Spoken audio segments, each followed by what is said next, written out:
Hi there, my name is Mike Fedunik. I'm a certified professional counselor with Crossroads Healing Centre.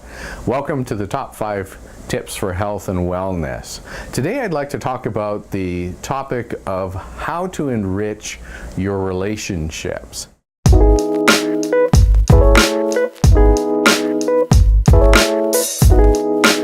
The first tip I want to share with you is that it's important that we give others appropriate, meaningful touch.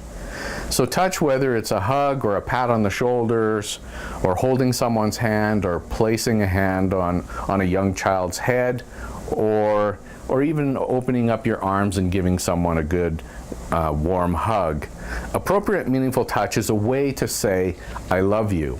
And in fact, it's a great way to give affirmation and assurance to someone as to how you feel. In fact, it acts as a precursor, so to speak, to enabling to speak words to them.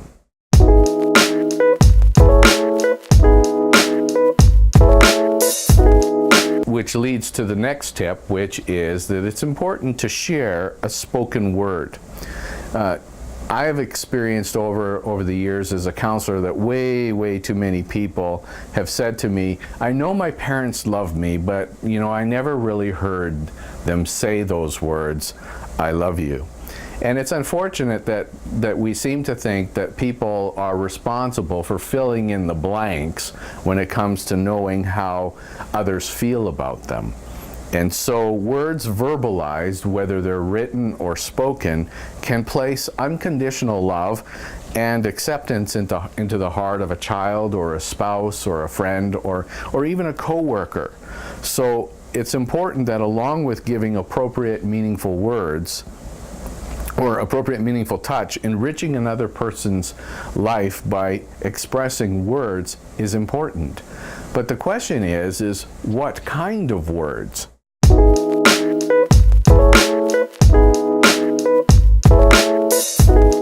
Which leads to tip number 3, which is to ensure to attach high value and praise. And so this enriching your life or enriching the lives of others by attaching spoken words of high value and praise is a great way of expressing the value that those people hold in your life. And so these words should highlight character traits. So for example, let's say you write someone a note or you tell someone high words of value and praise would be something along these lines. You have such a sensitive heart when you're around other people, and when other people are hurting and struggling, you seem to always be there to offer words of encouragement or support, or to offer yourself as a way of going and finding someone to help them. And so when someone is struggling or hurting, you always step forward to make yourself available to get some help. So in short, a person is hearing that in your opinion, he or she has traits or skills or abilities, and that they make choices that are of high value and worth to you.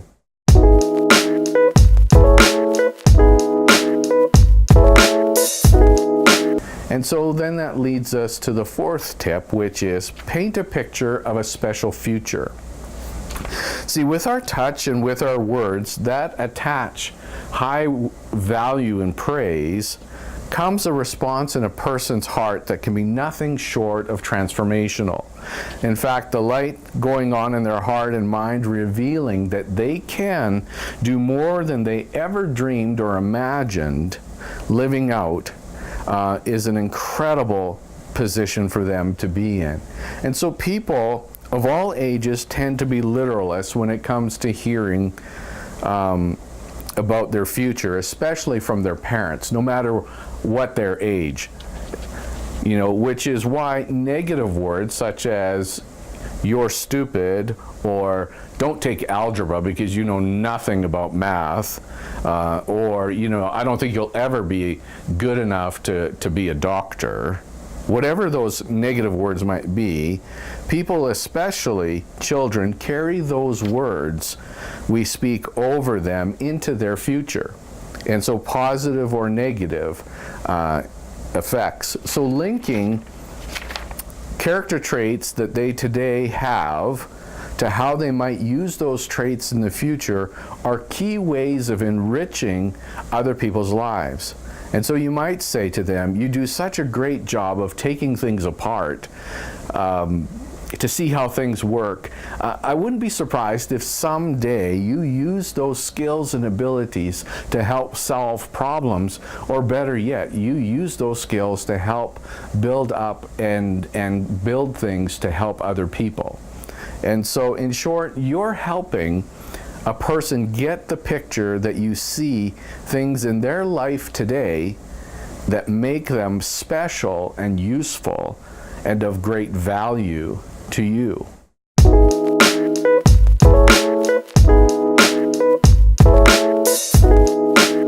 Which leads to the last tip, which is that it's important for us to make a genuine commitment. Because these elements of enriching others are things that we can choose to add to someone's life each day. And so in other words, we can choose to hug a child before they head out the door, or to write a note to a co-worker telling them how much we appreciate them.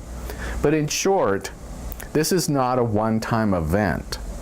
Rather, it is a decision to make this a way of life. You can choose from now on to live out these actions and words of affirmation and encouragement and love in your life. Having a genuine commitment is looking daily for ways to live out these elements in all of your relationships. And so the end result is not only are their lives enriched, but your life has been made rich, full, and rewarding beyond all measure. And so when we commit to giving appropriate touch, sharing spoken words, attaching high value and praise, and painting a picture of a special future, people will know that incredible depth that they hold within themselves, a high value. And so genuine commitment is an unconditional commitment to imperfect people that says, as long as I have breath, I will do the very utmost to seek to build these elements into your life and into your life story. And so just remember, to enrich one's life is important. It's important to realize that the focus is not on ourselves, but rather it begins with us focusing on others. As the old saying goes, you reap what you sow. And so therefore, to enrich your life, you must plant a seed of high value in the heart of someone and water it and nurture it and watch it grow in anticipation of reaping riches beyond measure. And so if you want to know any more about how to enrich your relationships, you can go to www.crossroadshealingcenter.org. Till next time, we'll see you then.